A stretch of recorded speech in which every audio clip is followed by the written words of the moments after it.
நடக்கக்கூடாதது நடந்துருச்சு. மேக்சிமம் உங்ககிட்ட இருந்து வர பதில் நடக்க கூடாதது நடந்துருச்சுமா, சாரிமா.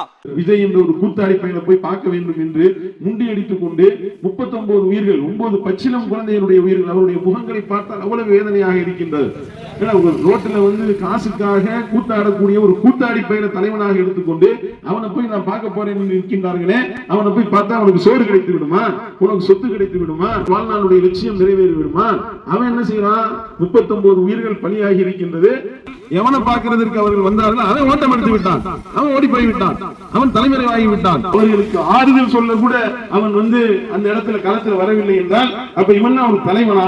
எங்கெங்கிருந்தோ ஓடி வருகின்றார்கள் பார்ப்பதற்காக, அவர்களுக்கு ஆறுதல் சொல்வதற்காக ஓடி வருகின்றார். எவனை பார்க்கிறவர்கள் வந்தார்கள், அவன் ஓடி விட்டான், அவன் ஓடி ஒளிந்து விட்டான் என்றால் அப்ப இத்தகைய கூட்டாளிகளின் பின்னால் போனால் நம்முடைய நாடு என்ன?